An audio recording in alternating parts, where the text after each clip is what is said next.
السلام علیکم ورحمۃ اللہ۔ بسم اللہ الرحمن الرحیم۔ اعلیٰ حضرت کا کیا ہوا ترجمہ کنز الایمان۔ اللہ کے نام سے شروع جو بہت مہربان رحمت والا۔ تفسیر صراط الجنان۔ بسم اللہ۔ ترجمہ اللہ کے نام سے شروع۔ تفسیر علامہ احمد صاوی رحمۃ اللہ تعالی علیہ فرماتے ہیں، قرآن مجید کی ابتدا بسم اللہ سے اس لیے کی گئی تاکہ اللہ تعالیٰ کے بندے اس کی پیروی کرتے ہوئے ہر اچھے کام کی ابتدا بسم اللہ سے کریں، اور حدیث پاک میں بھی اچھے اور اہم کام کی ابتدا بسم اللہ سے کرنے کی ترغیب دی گئی ہے۔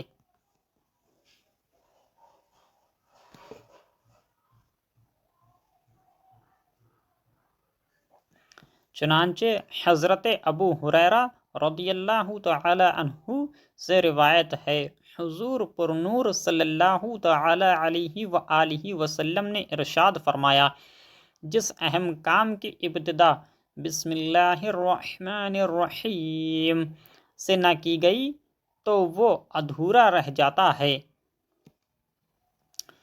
الجزء الاول، الحدیث 2488۔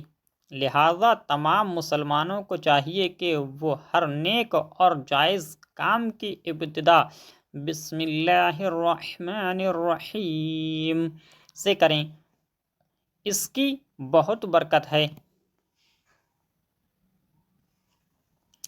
الرحمن الرحیم، جو بہت مہربان رحمت والا۔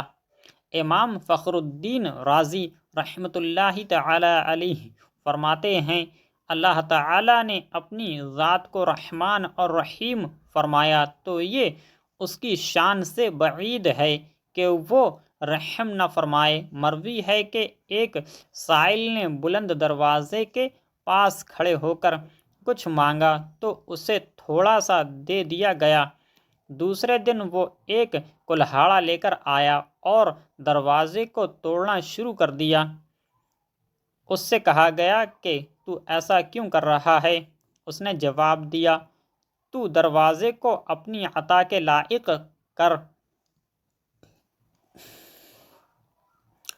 تو دروازے کو اپنی عطا کے لائق کر یا اپنی عطا کو دروازے کے لائق بنا۔ اے ہمارے اللہ عز و جل، رحمت کے سمندروں کو تیری رحمت سے وہ نسبت ہے جو ایک چھوٹے سے ذرے کو تیرے عرش سے نسبت ہے، اور تو نے اپنی کتاب کی ابتدا میں اپنے بندوں پر اپنی رحمت کی صفت بیان کی، اس لیے ہمیں اپنی رحمت اور فضل سے محروم نہ رکھنا۔ بسم اللہ سے متعلق چند شرعی مسائل۔ علماء کرام نے بسم اللہ سے متعلق بہت سے شرعی مسائل بیان کیے ہیں، ان میں سے چند درجہ ذیل ہیں۔ نمبر 1، جو بسم اللہ ہر سورت کے شروع میں لکھی ہوئی ہے یہ پوری آیت ہے، اور جو سورہ نمل کی آیت نمبر 30 میں ہے وہ اس آیت کا ایک حصہ ہے۔ نمبر 2، بسم اللہ ہر سورت کے شروع کی آیت نہیں ہے، بلکہ پورے قرآن کی ایک آیت ہے جسے ہر سورت کے شروع میں لکھ دیا گیا تاکہ دو سورتوں کے درمیان فاصلہ ہو جائے، اسی لیے سورت کے اوپر امتیازی شان میں بسم اللہ لکھی جاتی ہے۔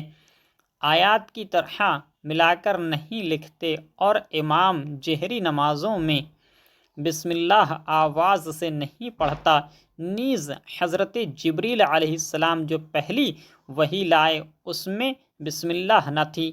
نمبر 3، تراویح پڑھانے والے کو چاہیے کہ وہ کسی ایک سورت کے شروع میں بسم اللہ آواز سے پڑھے تاکہ ایک آیت رہ نہ جائے۔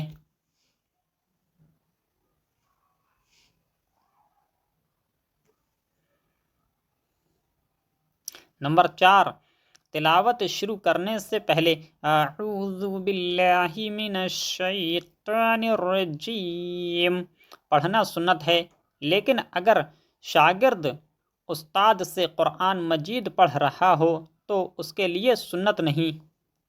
نمبر 5، سورت کی ابتدا میں بسم اللہ پڑھنا سنت ہے ورنہ مستحب ہے۔ نمبر 6، اگر سورہ توبہ سے تلاوت شروع کی جائے تو اعوذ باللہ اور بسم اللہ دونوں کو پڑھا جائے، اور اگر تلاوت کے دوران سورہ توبہ آ جائے تو بسم اللہ پڑھنے کی حاجت نہیں۔